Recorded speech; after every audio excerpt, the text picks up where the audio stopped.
Thank you all for being here today. And I just wanted to, this meeting we have to have, as a nonprofit, we have to have at least one business meeting every year. And I wanted to walk through some of the discussion that we're starting to have about next year's symposium, some of the thoughts, results from the survey that folks completed.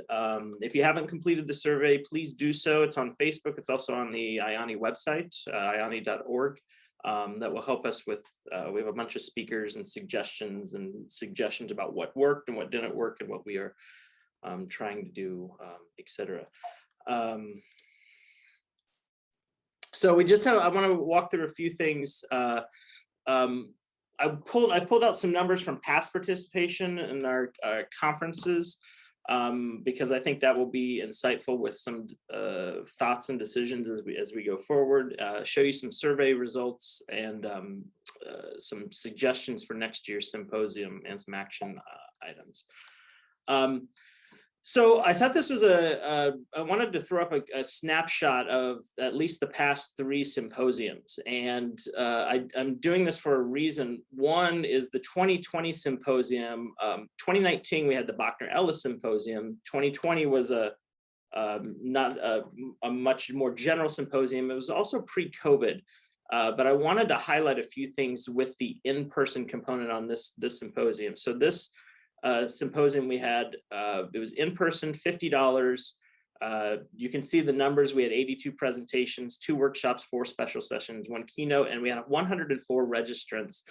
The thing to always think about, folks have been pushing and rightly so, to have this discussion about having an in-person symposium. Some of the stuff behind the scenes that is very crucial to recognize is that the hotels, we have to pay the hotels. We either have to have a base number of hotel rooms or the hotels charge us to use the space. One reason we go with the Dolphin Beach Resort is they have a very generous policy that if you book 25 rooms with them, they give you the space for free. I went back to our contract. If you don't book 25 rooms with them, they charge, for our rooms, they would charge $900 a day if we don't hit that 25 room threshold.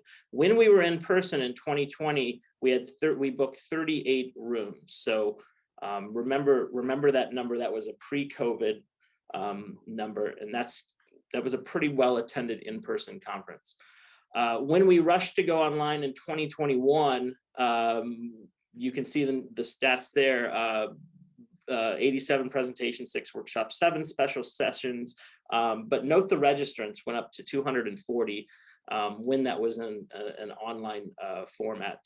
And then, of course, this year, you can see what this symposium did when we were fully online, prepared to go online, planned to go online. We had nearly twice the number of everything.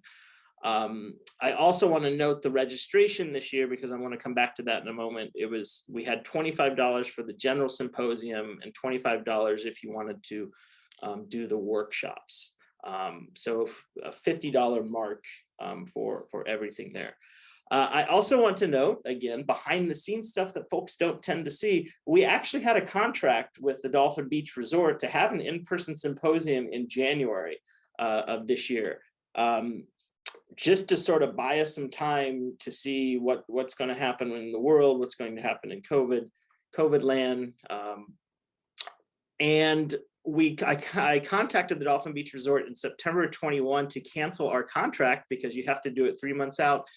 And the sales person in charge wrote back and said that they have canceled all in-person meetings for 2022 because they did not have enough help to do this. That's a consideration that I mean, that would have been a nightmare had we planned to be there in person and then they come back and say, we can't do that. Just some various factors, when we have this discussion about what's the symposium. I want to highlight 2 questions. I asked 3 questions, sort of yes, no, maybe questions. The first one I didn't put up. It was a stupid question to ask. I asked, we hope to have a virtual and an in-person. What would you prefer? Of course, everybody's going for both. I should have asked if you had to choose one, what would you have chose. But these two I thought were important to highlight. So we had 68 responses so far when I captured this. And the first one is, if we had an in-person component, would you travel to the symposium? We had about 25 people. So remember the hotel blocks. We had 25 people say yes, and we had 24 people say maybe to travel. Remember, we have to hit that 25 room block. We have to have 25 individual rooms booked to get the space for free. But the other question I thought was even more insightful, not necessarily surprising. As I talk with a lot of folks at various universities, and this was the question: would you have any financial support to participate in next year's symposium? And 14.7%, which is what's that about? That's probably about 10 people. Only 10 people said yes, that they would have that. We had about 25 maybes and a bunch of no's. I read that as coupling that up with the previous question that if we do this in-person component, we have to hit this room allotment of folks staying there, but we also have this reporting back of folks many folks might not have direct funding for the event. Not necessarily, plenty of folks might pay out of pocket for this, but I think that's a notable component to this. I'll walk just a few more and then we can have a discussion. Here's what I'm thinking. Here are some thoughts about next year's symposium. We have the dates. I think the online is definitely, that's rocking. I think this is a perfect, I really want to make this symposium even into the future as being a very, even if we are back to very normal-ish in-person life, of whatever that means. Hopefully we won't be at war at all. I mean, so much unrest in the world. But online, easy. That seems like a very easy answer, especially with the growth and folks participating. The in-person, as of right now, at the end of February, I think I am suggesting that we should keep this a TBD, figure out a way to be smart if we have the in-person component and it doesn't hurt the organization in significantly and financially significant ways. Something to consider, but we can talk more about that. Registration, one thing that I think would be helpful this year, so I'm trying to also balance the workload. I think we should do a $50 flat rate because of the numbers of folks this year. There were two pay structures. You had the $25 for the general symposium and $25 for the workshops. That was a little difficult for me to manage to keep those separate. I think that we should go back to a $50 model, all inclusive. We don't have two different lists. $35 for graduate students, part-time faculty, folks who are concerned or do not have support. And if folks want to assist with the conference or have a hard time paying the fee, we can work around that too, with waiving the fee. And this money is, this year, if you remember, for folks who were involved 2 years ago, we were on the PayPal system, which was very clunky. This year we upgraded to a better system, but with the upgrades comes some costs. I would like to continue to upgrade going forward the conference system. There are some really fantastic, Zoom has a fantastic conference hosting system that Central States Communication used last year, and it was $5,000 just for that system. So it's quite a chunk of change. We aren't there yet, but it worked wonderfully. This year was also the first year we started to pay for some tech support, but also some speakers, which I think is an important practice that we eventually wanted to get there. Everybody from the keynotes to the workshop presenters. Cody, do you want to Was your hand up? Yeah, just real quick. When do Yeah. we have to decide in person or not? Like, when do we have to let the Dolphin know what we're doing if we're going with the Dolphin? Good. That's going to take us into this next section. So good question. We haven't worked, so I haven't even approached the Dolphin yet when they said all of their 2022 events were canceled. So I haven't even approached them first. Second, we don't have to make that decision necessarily until last year we tried to buy some time. This year I put a June 1st. That's the call for papers. That's really the moment where we should have a decision, because that's a nightmare to, I forgot which conference did this, but I don't want to get in the situation where we plan for both an in-person and a virtual, and then we only go virtual, and then we have to move the in-person folks to see if they even want to do the virtual component. That would be chaos in terms of workload. So we have some time. It's just a matter of figuring out what is the most the best option. Great question. There's the tentative timeline. I want to make a few comments about this. This is what we did last year, the call for papers. There's even a 2-week extension in there. We could put an August 1st due date, but then extend it out until August 15th if we need to.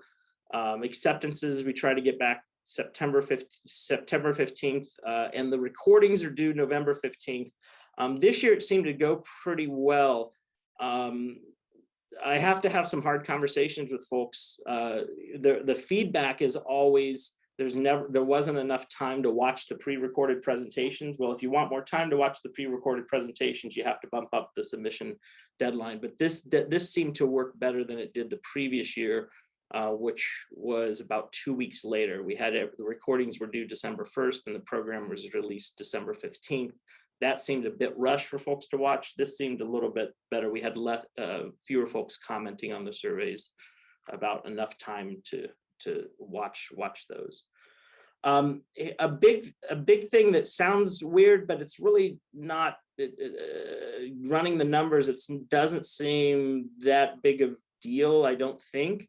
I would encourage one submission per person, including co-authors. Most people only do one submission if they are doing this recorded, pre-recorded video. We had a few folks last year submit 2 things. We had a 2 cap last year. We actually had a handful of folks submitting 2 things, but then ended up only recording 1. This goes into, though we also had a few folks last year submit quite a few things, this complicates everything. If I try to be very mindful of various time zones, and even though we're online, we still have limited space, limited capacity, and this puts a lot of pressure. If one person has 4 things, and we had a few of those this year, that can really mess up the entire schedule if we try to accommodate the time zones, especially. So I think one submission would be a really at the start, and it might really give folks the encouragement to focus on that one project for this symposium. And again, the majority of people, I would say 90% of if you go through the program, most folks only had one submission. We could have exceptions. That's nothing wrong with that, but I think it would be a default sort of one per person. And the goal, this is absolutely based on this year's feedback. Of course, a lot of comments, there were too many people on a session. Most sessions had 5 people. Too many folks on a session, not enough time to talk about the projects, and 3 sessions most of the time were scheduled together. That is directly influenced by the number of submissions we get, and the math across the days, that it would be wonderful. The previous year we had 2 sessions running at the same time. That was really cool. This year felt a little quite large, running 3 at the same time. But if we had the 1 submission per person, I think we could get to the 2 sessions per time slot, 4 panelists per session. And I think we could even better accommodate time zones. This year was better than the previous year, and hopefully they continue to get better. I'm going to even ask that on the submissions, you know, where will you be for this conference? And then I will put that in the chart and get the time zone and figure that out, which I just color code on a sheet. We could also have, you know, this is definitely something for discussion too. You know, there could be a space that folks want to have some live discussion. You know, we could have a mechanism where we welcome live discussion sessions about a topic. If you think about I think this could work in an online environment, as long as it's not a talking heads kind of you know, panel where you have 5 people talking about their project. I don't think that would go well. I think it would be a very, you know, some folks might want to have 4 people talking about, I don't know, ethics and autoethnography, but really structured in a way that they are going to moderate the discussion and offer some ideas, but really treat it as conversation based rather than speaking, you know, these talking heads for 50 minutes. Those were some of the thoughts about submissions.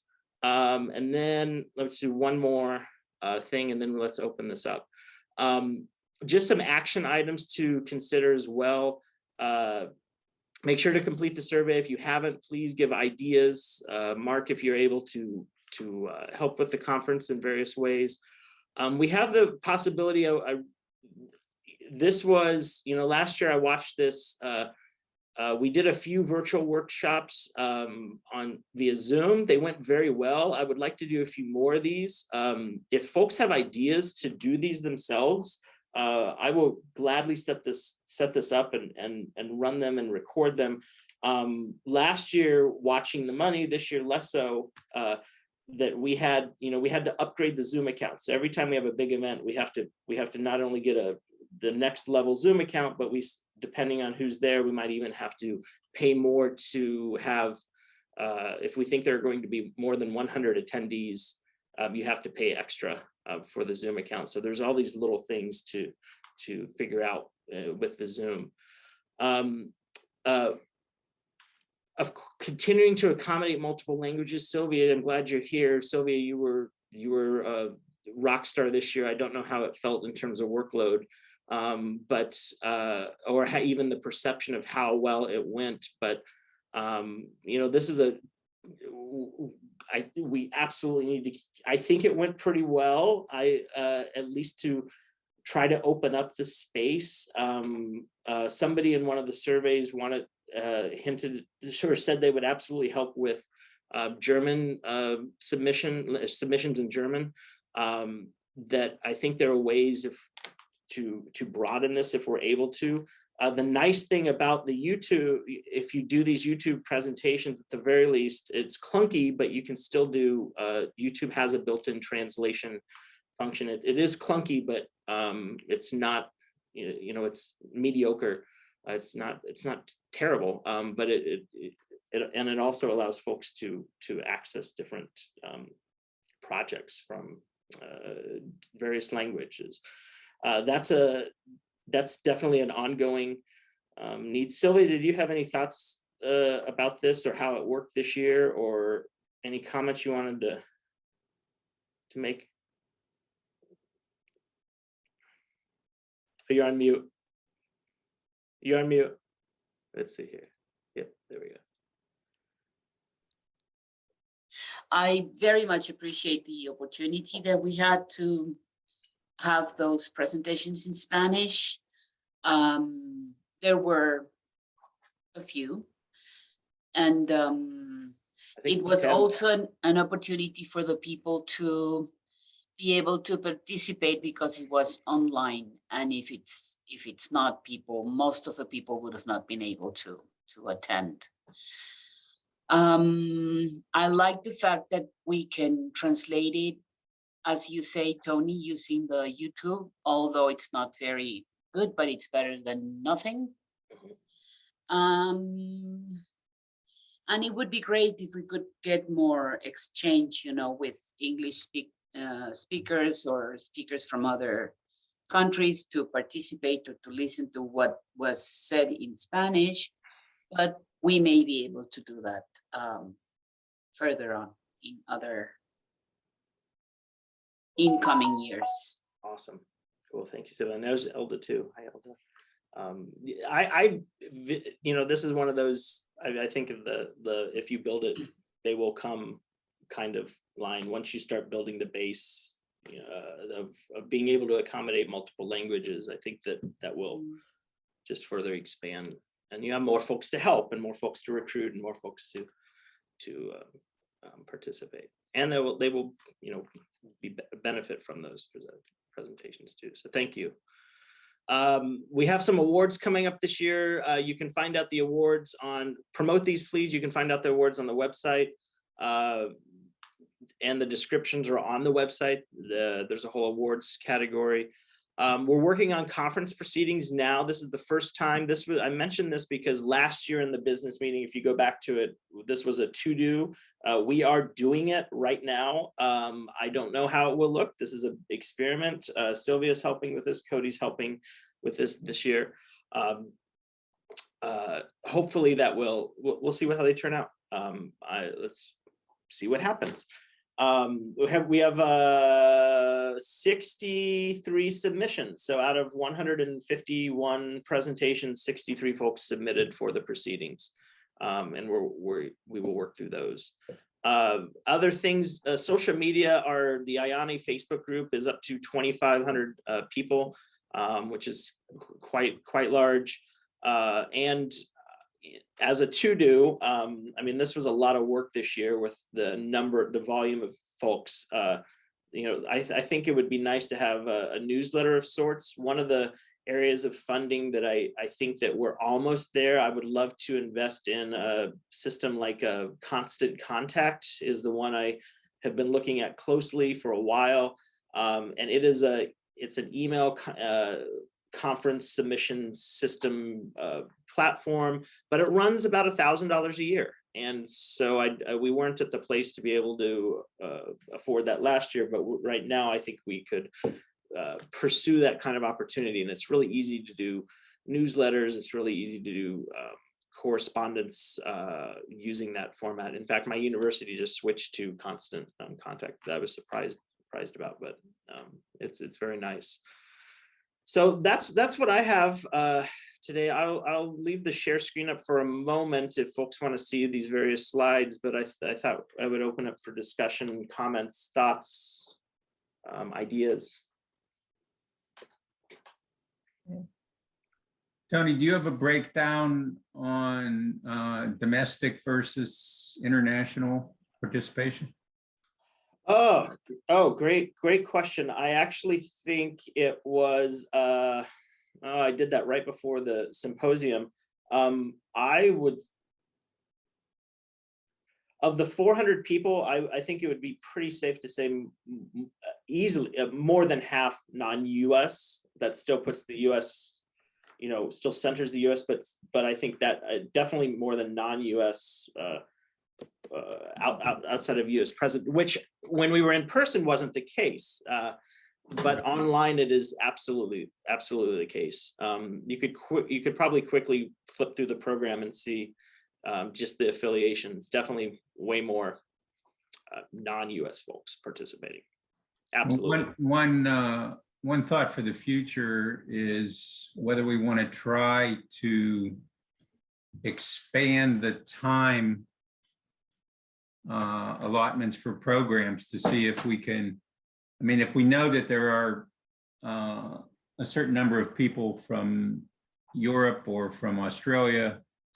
I just noted seeing a lot of people yawning through some of our early sessions or late sessions, and I don't know how difficult that would be. That would probably be massively difficult, and I don't know how people would feel about being scheduled on one of those, but we could ask people at some point. I don't think doing it right now is the thing, but if we're continuing to increase the international participation, it's something to think about. It'd be really easy to do. But I think the dilemma is you have, I mean, for them, unless you're, unless you want to run a 24-hour symposium, which you could, yeah. The first or the 7-Elevens of symposiums. You could, it would be pretty easy to expand. I thought about that this year of, you know, expanding it even a few hours. There will always be a home base problem, Right. a time base. But yeah, you can definitely expand some hours. Yeah. Yeah, great.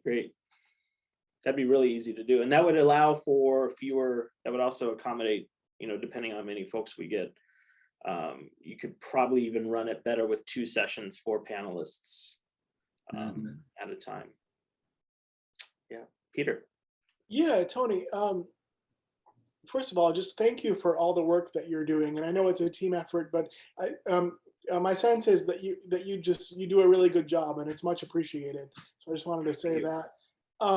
And I felt like the amount of time to watch the videos this year seemed great to me. I thought it was helpful to have a little bit more time, and you know, I think my sense is that people are gonna watch as many videos as they have time for, and I felt like having a little bit more time this year was really good.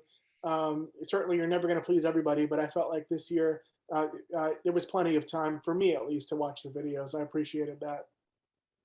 Cool, great, thank you. Yeah, I hope so. This year, fewer comments. Last year there were a lot of comments when December 15th was the program release date.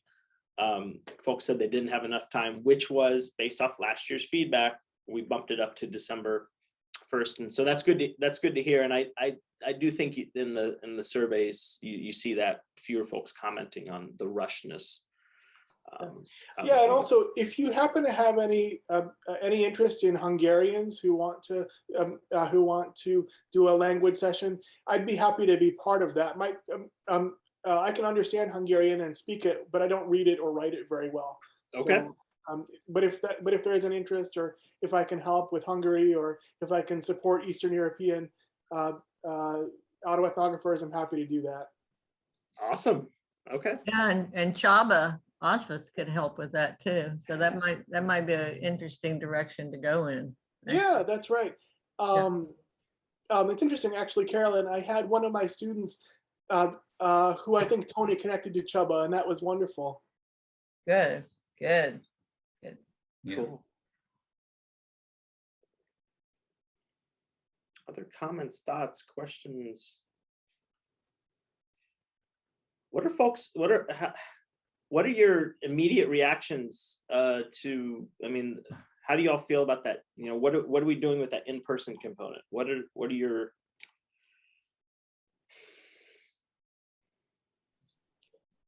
You know, I think in-person wise, it might, for me at least, it's just too early to know. So you're feeling that? Yeah, same here, Tony. They last week they just announced a ton of budget cuts, and travel was one of them here. So yeah, I'm trying to decide if I'm submitting to NCA even. So I, you know, just kind of, what are we doing? So Wow. I was just telling Art and Carolyn a few weeks ago, I'm in this writing group with 6 people from 6 different universities, and they all had their travel absolutely cut, 0 or no travel. So they just cut our retirement matches last week from 8% to 0 too. So we're in a great shape. Oh, that's horrible, Cody. Yeah. I'm so sorry, Cody. And- 0? And yeah, from 8% match to 0, and it was a oops on somebody in administration. We'll put it that way before I say too much. Is this a temporary This is being thing, did they recorded. say, or? I hope so. It was That's until further horrible. notice. That's just horrible. I'm sorry to hear that. Me too. Thanks. Awful.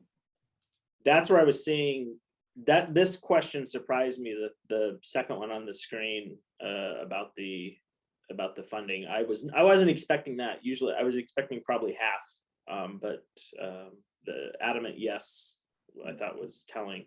Yeah. And mine would be a yes if I knew funding was for sure. Let's put it that way. Yeah. Yeah. you know, and that makes me think about, you know, how it's a conversation we've had in other organizations about how you keep people involved. I mean, you can see we only have 11 people here, which I'm kind of shocked about. But people just seem to be so overwhelmed and Absolutely. kind of retreating into the safety of wherever they can find safety. And I really don't want to lose the enthusiasm in this group, you know, and I also don't want to leave it to Tony to, you know, manage everything. I would like to have, you know, more support. And I'm really happy. I'm preaching to the choir because I'm preaching to the people who are here, but I would like us to think about how we just keep the enthusiasm going, even though we may not be meeting in person, which I think is always a way to increase the enthusiasm when people get together. Hey, I sure didn't worry. I sure didn't worry this year with 400 people just last month. I think that it's there. Well, that kind of enthusiasm seems to be there, but I'm thinking about, you know, actually running the organization, Right. you know, doing tasks in the organization to keep it going and so forth. Yeah. Mm. Yeah. Aisha. Hi, I was just wondering in terms of registration, I saw that there was a discount for grad students. Is there any expectation that undergraduates are also participating? Oh, that's a good. Yeah, that's a. Oh, yeah, great. Great. Because I'm question. thinking Yeah. in terms of what Carolyn just said is the continuation. I mean, that's one of the ways in which, you know, there's a kind of movement from undergrad to grad, and they can be kind of, you know, long-term participants in terms of members, but also in terms of thinking about, even if it were in person, if we said that there were, you know, almost 50-50 international and national, what about in terms of Florida universities in particular? Because I can imagine that even if it were in person and it were, you know, going online fully, but that could be almost I can't even think right now, but it can be a way to make sure that you have that local base to be the in-person attendees. So I don't know about the kind of outreach to local Florida universities, but if it happens to be in the same location every year, then it would seem to me that, you know, appealing to surrounding areas, especially picking point people who might do research in that area as a way to kind of recruit for that kind of in-person membership. Yeah, absolutely. That's. Yeah. Yeah. I think we have some good connections, of course, with Florida schools. I mean, I think in Cockley at UF, a lot of folks on the Gulf Coast. Marlon Harrison's down at, yeah, a lot of people in the area. Of course, USF. So Michael Giardina's at FSU. Yeah, could be some really nice. Great idea. Other comments, thoughts, questions? I want to come back to the you're mentioning the Facebook page. Mhm. If there are really 2,500 people, and even 60% of them are checking in from time to time, maybe we need to do more to get participation from people who might really want to be a working part of the organization, if we can call it an organization at this point. It's loosely constructed organization. because there's tasks, reading Right. papers, Right. reading submissions, being on award committees, helping with the organization of sessions, perhaps nominating books to be featured as books to be featured at the symposium. And then also, I've always thought that part of our goal is the encouragement of autoethnographic and narrative inquiry. And Tony, I know I was speaking to you about this the other day. We could sponsor some kind of I don't know whether you would call it a survey or an inquiry into people who want to continue to do work in autoethnography and narrative. Where are the best places to go? Where is it encouraged? Where are graduate courses and or advanced undergraduate or regular undergraduate? Aisha mentioned undergraduates. Where are people introduced to autoethnography and or narrative? How can we encourage people, especially post-tenure people, to be introducing courses, to be arguing for the inclusion of this kind of interpretive narrative autoethnographic work? Because I think thinking long-term, there's a few number of people who are doing a heck of a lot of work. And I know this time, fortunately, I'm retired now. I couldn't imagine doing what so many of you are doing now. My life would have been so much different to have all that thrust upon me. How do we broaden the participation of workers? Every organization needs some worker bees who are willing to do it.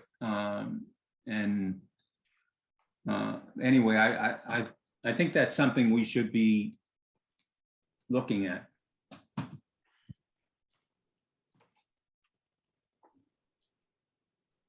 Absolutely.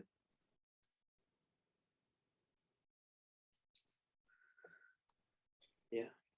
I have a question.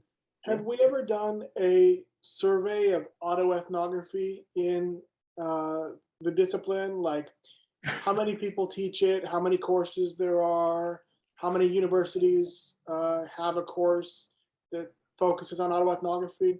I'm sorry if that's a question that's already been answered. No, it hasn't. No, It's a good one. it's a great project to be done, and I think an important project to be done. And it's not just, what are we even talking about as a discipline anymore? Is it the communication discipline? Is it the social sciences? Is it some merger of humanities and social sciences and interpretive work? Yeah. And that could start on the Facebook, where you just ask people to respond, and then you just keep going at it and get people to then ask their friends, ask other people, ask colleagues, and just have a snowball. We do a snowball kind of Snowball. sampling to try to find out where is all this happening, where's it taking place. And even maybe bring in publishers, like where are books being sold? I don't know how much they can tell us about that, but they should be able to tell us. That's a great idea. The other thing, we keep coming up with all these books, and we think in terms of being used in classrooms, but then we don't know how much is being taught in classrooms. But I will tell you that I get 3 to 5 emails a week of people saying, where can I go to learn more about this? And so as Tony and Art and I were talking about this the other day, most people are self-taught at this point out there in the world. And they want, and we've talked about this, they want to give me a 3-day workshop. I want some formal instruction about all this. So, and that's different from what they get at a conference. So, I'd like to think in terms of coming up with, smaller gatherings that would be oriented toward you know, teaching autoethnography, or, you know, beginning autoethnography, or writing autoethnography, or ethics in autoethnography, or some subset of all those that maybe people could attend in person, or maybe they could be on another Zoom kind of thing that we would do. And you know, we've thought about redoing this idea of a workshop. Writing workshop. And I'm not so sure we couldn't, like, along with our conference, have a, you know, a whole day writing workshop. I mean, it would have to be limited, but you know, all these things have problems associated with them. But I think they're good ways to be thinking right now to try to fulfill the needs that are out there. And since we know there's such a need for people to have instruction in autoethnography, even if they're not going to go to a PhD program that, you know, emphasizes autoethnography, they still want to do this for their dissertations and master's theses and so forth. And where can they get some instruction? Absolutely. Hey, Aisha, great ideas. I'm going to read these just for the recording. So Aisha said, you know, you can do the white paper, an organizational paper on autoethnography in the academy. Definitely, that'd be phenomenal. I would love to do one too about sort of what Norm did with human subjects and the ICQI stance on human subjects. I'd love to do something like that, like have the organization take a stand on that for folks too, like that kind of setup. And then you said, are there tutorials on the Facebook page? That would be a phenomenal idea too. Yeah. Well, I mentioned that in the sense that, one, it could serve, I mean, this is me coming, this is part marketing, but one, it can be a teaser on on social media as a way to say the very questions that you posed, Carolyn. Those are the questions that people are Googling and looking for. But if we had that, and I know that there are already these questions that are set up in terms of the workshops and tutorials, maybe there would be one, or maybe it can be a preview, and then it goes to the actual page and say, hey, you know, we have a whole conference on this, and our conference is virtual. That could be a way to pull in more people, but without having to do, you know, additional work. I mean, we already have the information there, and even the virtual in terms of the tutorials and the like. You could also, in the same ways, in terms of the questions that Carolyn asked, just, you know, again, it's after 2. My mind does not work after 2 properly. I'm a 5 a.m. person. So a space where those questions are actually, you know, curated in terms of a digital space, so it becomes the go-to place for autoethnography and narrative inquiry. So that could be a thing, and I would be happy to participate. Can't take the lead because my service load is expansive, but I would be happy to participate if there were a survey that went to colleges and universities in terms of teaching, to try to get some actual numbers or quantitative or qualitative data about autoethnography. Love it. Cool. Okay. Yes, Tony, take note that Aisha said she'd be happy to do this, and we have Happy to help, not this lead. is saying I'm happy Not to do lead, anything. Not but lead. help. I will support. No, this is great. Yeah, I think this is cool. Yeah, these would be great sort of next steps. Yeah. Thank you, Alexis, and yes, Cody. Yeah. Yeah, and I, you know, this Facebook, you know, I that group is so large. I'm not a fan of Facebook, but I'm on Facebook because of that group, because it's so large. But I'd like to, I mean, we need other mechanisms, you know, other platforms to work with folks too. So I'm hoping that's why I would like to do something like a listservs are wonderful, but they're hard. They're really complicated to find somebody to host without, or they're often tied up with universities, and which are limited, and then folks leave, and then the listserv goes away, or they shut down for some reason. But yeah, and the survey work would be really Could we maybe see what platforms people use? Because I wonder if we could like have a group in like Zoom or like WebEx. I know you can have like groups and have posts there as well for people who aren't on social media, because I know there's quite a few people who don't like to use social media. But that might be a good substitution to a listserv, because then we would have like just this big group of people elsewhere, like Discord or Zoom or WebEx, kind of create our own group.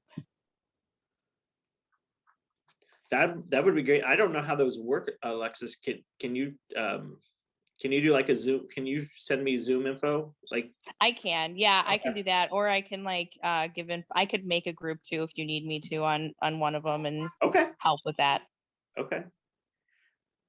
It's not the same. We try to Google group for the organization. It's just it's so clunky. It's so clunky. Yeah, we use WebEx at our university, and I like it. I think it's a little bit better than some of the other platforms, and it's really easy to share info. But I know how to use all that stuff, so if you need help with that, I can do that. Okay. Okay, I'm hearing some help.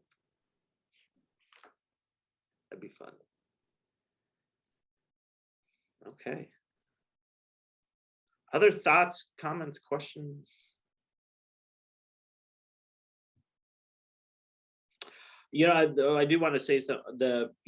I've noticed when we were doing the virtual events on Zoom, and this is I think a downfall of recording these. I noticed that some of these, when they are recorded, we get fewer folks participating. I absolutely see a relationship with that. So these numbers don't upset me, because I know folks will watch this. I know they do, because I can see the YouTube stats of how many people view these. So quite a few folks will watch this. But I think that's the downfall of saying, hey, this is going to be recorded. So they'll just come to it at a later time. Well, thank you all. Thank you all for being here today and participating. Some great ideas. And thank you, Tony. Thank you for everything that you've done to. Absolutely. This is fun. This is my geeky fun work. So. And thank you, Sylvia, too. Thank you, Sylvia. Oh, yeah. Very much appreciate what you've been doing, and Cody. Oh my gosh. And thank everyone for being here today. Yeah. That's nice of you to say. Thank you. With everything that's going on in the world right now, I can imagine people have a lot of other things they're attending to. Mhm. Yeah. Nice. Indeed. Okay, really good to see you all. Yeah, you too. Thank you. Always. Hey, there's New Zealand too. Thank you, Carrie. And we even have somebody from New Zealand. I don't know what time it is in New Zealand. What day it is. Oh, what It's day very, it is, very right? civilized. Is it?